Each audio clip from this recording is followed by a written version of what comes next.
యేసే పరిష్కారము అనుదిన Bible study కార్యక్రమం ప్రేక్షకులందరికీ యేసుక్రీస్తు వారి అత్యున్నతమైన నామమున వందనాలు. ప్రభువునందు ప్రియ దేవుని బిడ్డలారా, నేటి దినము డాక్టర్ కారుపాటి శ్యాన్ సాగర్ గారి ద్వారా సమూయేలు 2వ గ్రంథమును ప్రారంభించుకుందాం. నిన్నటి దినం వరకు సమూయేలు మొదటి గ్రంథమును మనము ధ్యానం చేసి సంపూర్తి చేసుకున్నాం. మరి సమూయేలు మొదటి గ్రంథమును గూర్చిన మీ అభిప్రాయాలు ఒక ఉత్తరం ద్వారా మాకు తెలియచేయండి. సమూయేలు 2వ గ్రంథం యొక్క సమీక్షను మనం ఇప్పుడు ప్రారంభించుకుందాం. మరి గడిచిన ఆదివారము మేము మీకు అందించిన క్విజ్ నెంబర్ 364లోని ప్రశ్నలు, వాటి సమాధానాలు ముందుగా నేను చదువుతానండి. మీరు రాసిన సమాధానాలతో వాటిని సరిపోల్చుకోండి. క్విజ్ నెంబర్ 364 మొదటి ప్రశ్న. ఆకీషు రాజు ఎదుట దావీదు ఎట్లు ప్రవర్తించెను? ఈ ప్రశ్నకు సమాధానము వెర్రివాని వలె. రెండో ప్రశ్న. సౌలు ఆజ్ఞ ఇయ్యగా దోయేగు ఎంతమంది యాజకులను చంపెను? ఈ ప్రశ్నకు సమాధానము 85 మందిని. మూడో ప్రశ్న. దేవుని బట్టి దావీదును ఎవరు బలపరిచిరి? ఈ ప్రశ్నకు సమాధానము యోనాతాను. నాలుగో ప్రశ్న. నీవు నాకంటే నీతిపరుడవు, రిఫరెన్సు వ్రాయండి. ఈ ప్రశ్నకు సమాధానము సమూయేలు మొదటి గ్రంథము 24వ అధ్యాయము 18వ వచనం. ఐదో ప్రశ్న. దావీదు ఎవరిని జ్ఞాపకం చేసుకుని పెండ్లాడెను? ఈ ప్రశ్నకు సమాధానము అబీగయీలును. అలాగే క్విజ్ నెంబర్ 365లోని ప్రశ్న కూడా నేను చదువుతున్నానండి, తొందరగా రాసుకోవడానికి ప్రయత్నం చేయండి. ఈ క్విజ్ నెంబర్ 365 సమూయేలు రాసిన మొదటి గ్రంథము 26వ అధ్యాయం నుండి 31వ అధ్యాయం మధ్య ఇవ్వబడిన ప్రశ్నలు. మొదటి ప్రశ్న. యెహోవా చేత అభిషేకము నొందిన వానిని నేను చంపను, రిఫరెన్సు వ్రాయండి. యెహోవా చేత అభిషేకము నొందిన వానిని నేను చంపను, రిఫరెన్సు వ్రాయండి. రెండో ప్రశ్న. దావీదు ఎంతకాలము ఫిలిష్టియుల దేశములో ఉండెను? దావీదు ఎంతకాలము ఫిలిష్టియుల దేశములో ఉండెను? మూడో ప్రశ్న. ఎవరిని రప్పింపవలెనని సౌలు ఆ స్త్రీతో చెప్పెను?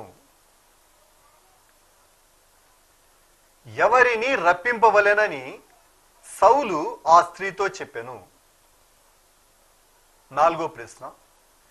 యుద్ధము చేసిన వారితో ఎవరికి సమాన భాగమివ్వమని దావీదు చెప్పెను? యుద్ధము చేసిన వారితో ఎవరికి సమాన భాగమివ్వమని దావీదు చెప్పెను? ఆఖరి ప్రశ్న, ఐదో ప్రశ్న. సౌలు చనిపోయినప్పుడు ఇజ్రాయేలీయులు ఎన్ని దినములు ఉపవాసం ఉండిరి? సౌలు చనిపోయినప్పుడు ఇజ్రాయేలీయులు ఎన్ని దినములు ఉపవాసం ఉండిరి? ఈ 5 ప్రశ్నలకు సరైన సమాధానాలు రాసి వచ్చే శనివారంలోగా మా కార్యాలయానికి పంపించండి. మీ పేరు, అడ్రస్సు రాయటం మర్చిపోకండి. క్విజ్ రాసే ప్రేక్షకులు 3 విషయాలు జ్ఞాపకం ఉంచుకోవాలి. మీరు క్విజ్ రాసే పోస్ట్ కార్డు ముందు భాగంలో మీ ప్రార్థన మనవులు రాయాలి.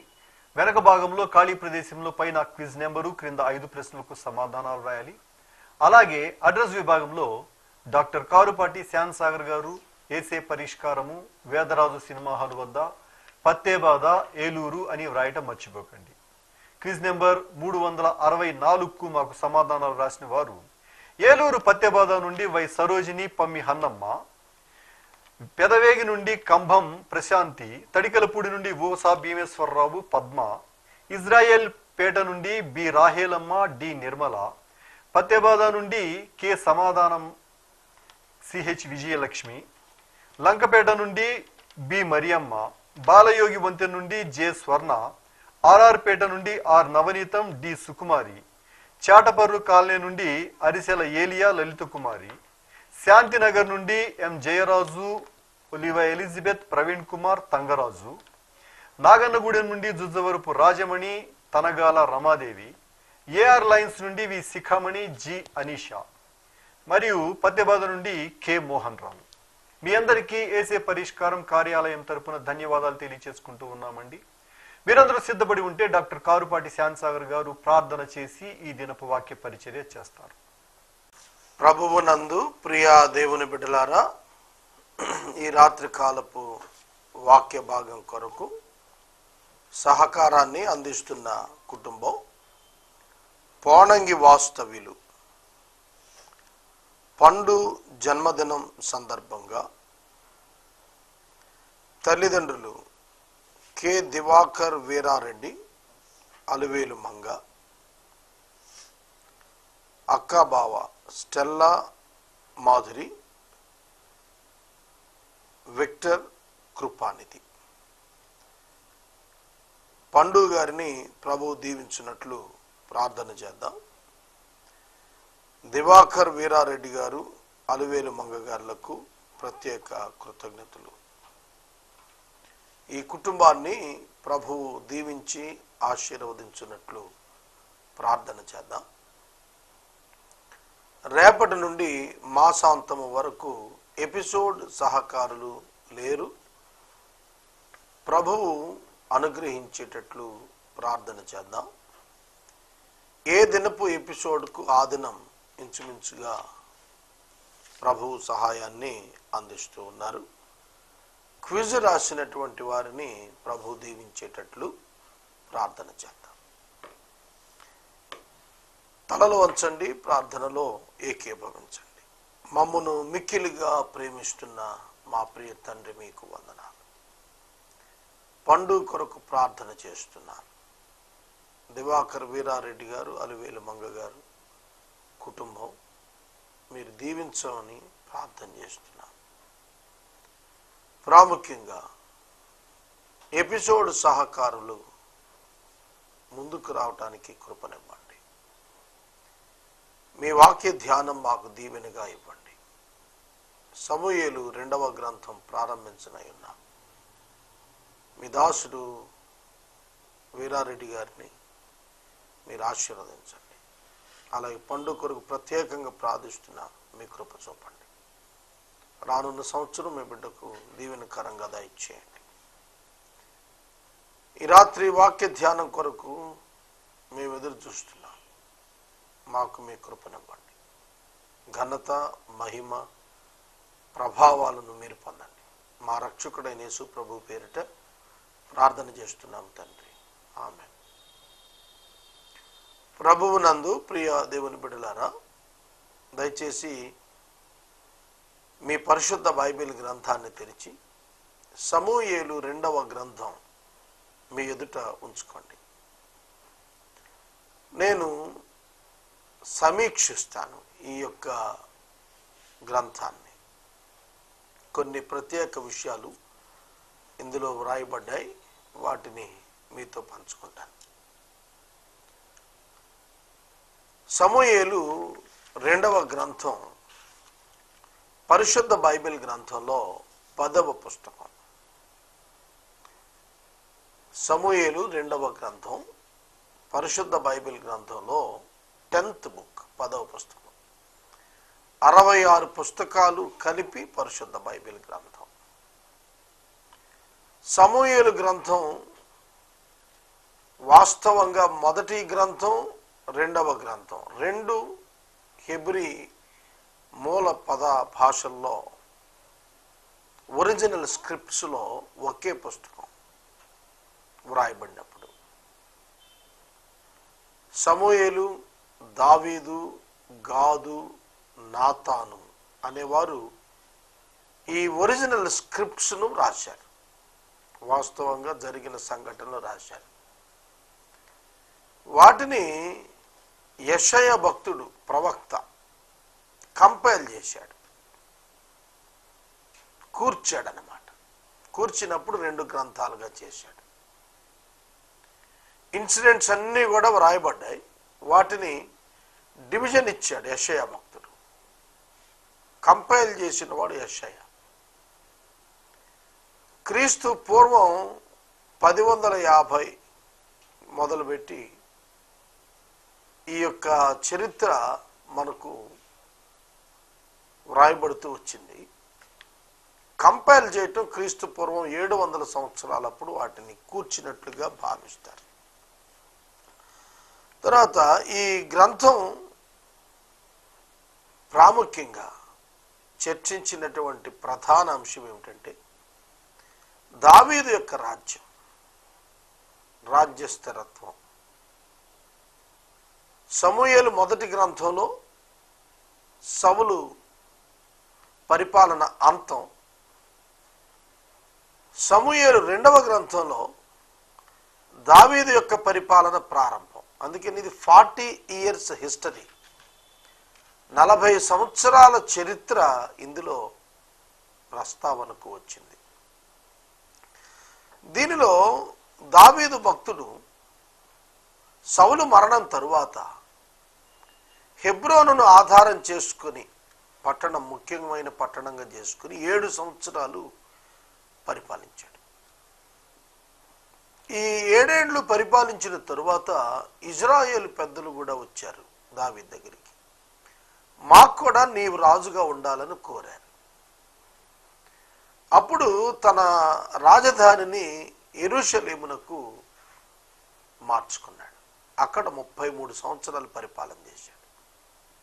టోటల్గా 40 years చరిత్ర సమూయేలు రెండవ గ్రంథంలో మనకు వ్రాయబడింది. దీనిలో ముఖ్యమైన ఉద్దేశం ఏమిటి అన్నప్పుడు యెరూషలేము రాజధానిగా మతపరమైనటువంటి ముఖ్య పట్టణంగా అభివృద్ధి చెందటం, 10 యుద్ధాలు దావీదు చేసిన గ్రేట్ 10 వార్స్ ఇందులో ప్రధానంగా చర్చించబడ్డాయి. ఇది ఉద్దేశం ఏమిటంటే దేవునితో కలిసి జీవించినటువంటి వ్యక్తి ఎటువంటి విజయాలు సాధిస్తాడు, దేవుని ఏర్పాటు చొప్పున ఏర్పరచబడిన వాడు ఎటువంటి విజయాలను సాధిస్తాడు, దేవుని సహాయం ఉంటే ఎట్లా అభివృద్ధి, ఒక ట్రైబల్ ఇన్స్టిట్యూషన్ లా ఉండేటువంటి స్థితిలో ఉన్నటువంటి పరిపాలన చాలా స్థిరతతో కూడినటువంటి చట్టాలు సవరణలు చేసినటువంటి స్థాయికి ఎదిగింది. ఒక కింగ్షిప్ ఎస్టాబ్లిష్ అయ్యింది ఇశ్రాయేలీయుల్లో. రాజ్యం స్థిరపడింది, సైన్యం బలపడింది, శత్రువుల మధ్య అదొక రాజ్యంగా పేరు వచ్చింది. గడగడలాడారు చుట్టుపక్కల ప్రాంతాల వారంతా. అంతేకాదు దేవుడు ఇశ్రాయేలీయులకు చేసిన వాగ్దానం, పాలు తేనెలు ప్రవహించే దేశాన్ని స్వాస్థ్యంగా ఇస్తానన్నాడు. ఆ దేశాన్ని స్వతంత్రించుకుని స్థిరపడినది దావీదు గారి పరిపాలనలోనే. కనుక ఈ యొక్క యుద్ధాల వాతావరణం గుర్చిన వివరాలు ఇందులో ఇస్తూ వచ్చాడు. మరలా దావీదు యొక్క పాపము పశ్చాత్తాపం. దావీదు బెత్షెబాతో చేసినటువంటి పాపం, ఆ పాపాన్ని కప్పుకోవాలని చూసి ఉరియాను హత్య చేయించి మరొక పాపం చేశాడు. నాతాను చేత హెచ్చరిక చేయబడినప్పుడు పశ్చాత్తాపడ్డాడు, తానే ఆ పాపిని ఒప్పుకున్నాడు.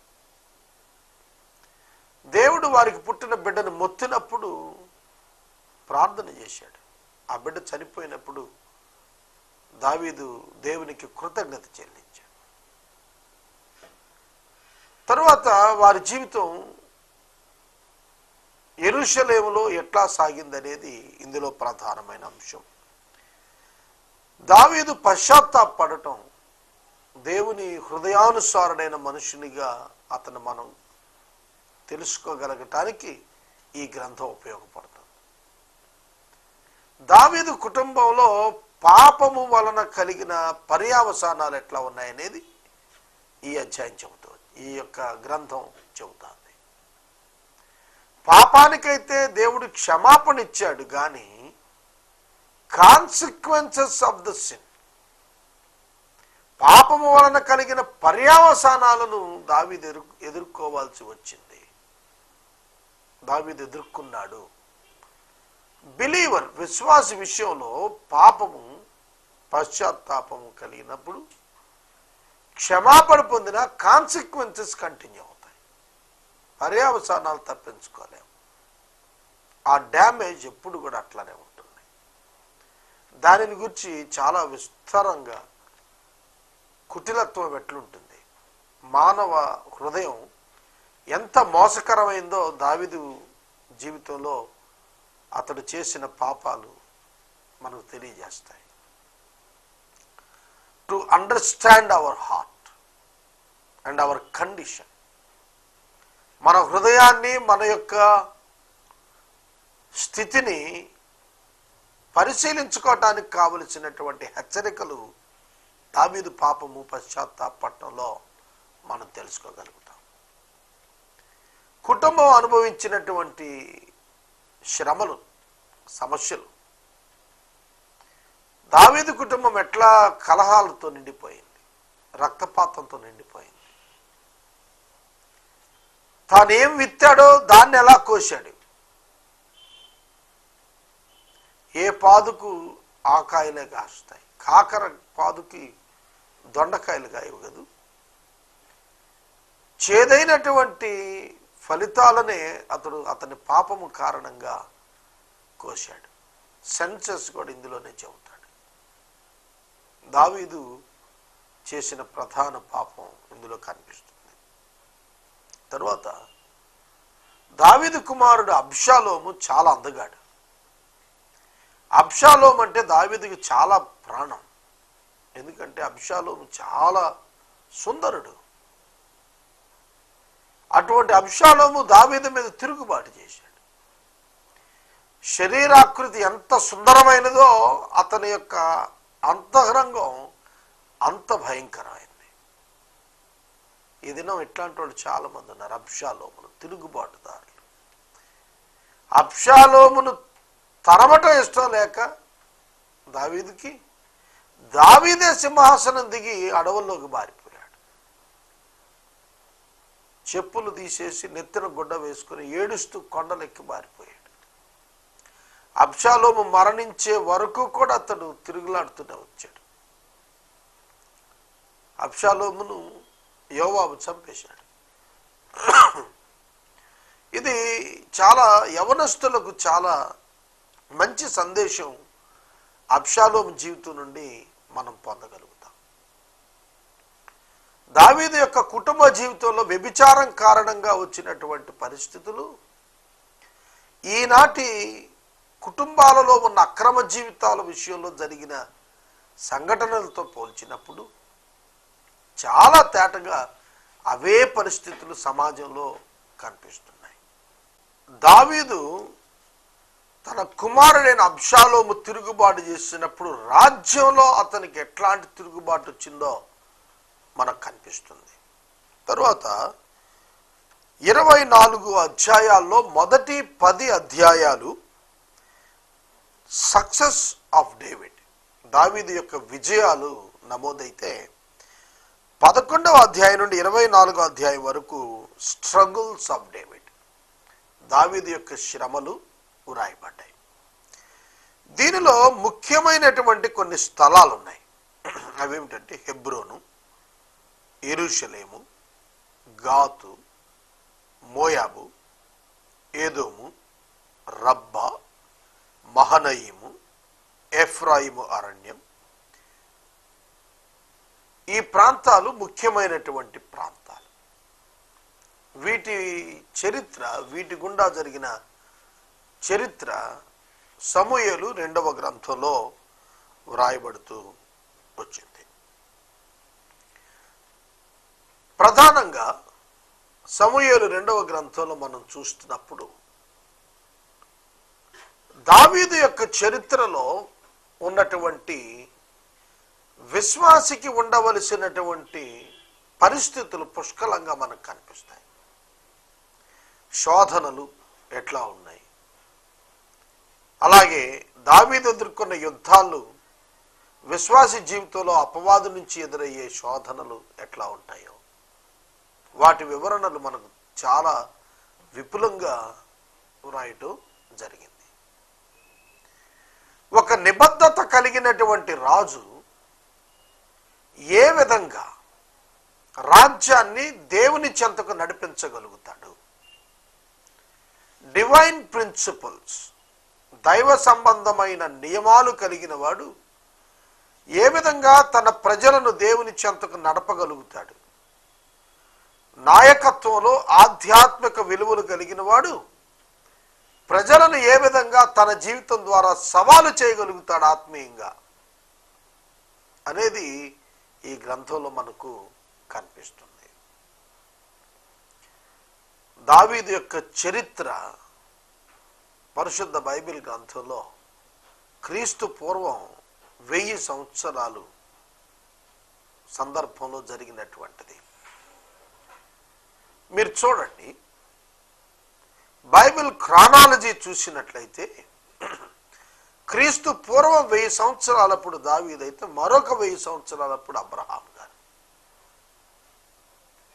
కనుక అబ్రహాము తర్వాత 1000 ఏండ్లకు మళ్ళా విశ్వాసం విషయంలో, పశ్చాత్తాపం విషయంలో, దేవునికి ఆరాధించటం కొరకైనటువంటి అంశాలలో అట్లాంటి ఫర్వర్ కలిగినటువంటి వ్యక్తి 1000 ఏండ్ల తర్వాత దావీదు భక్తుడిగా కనిపిస్తాడు.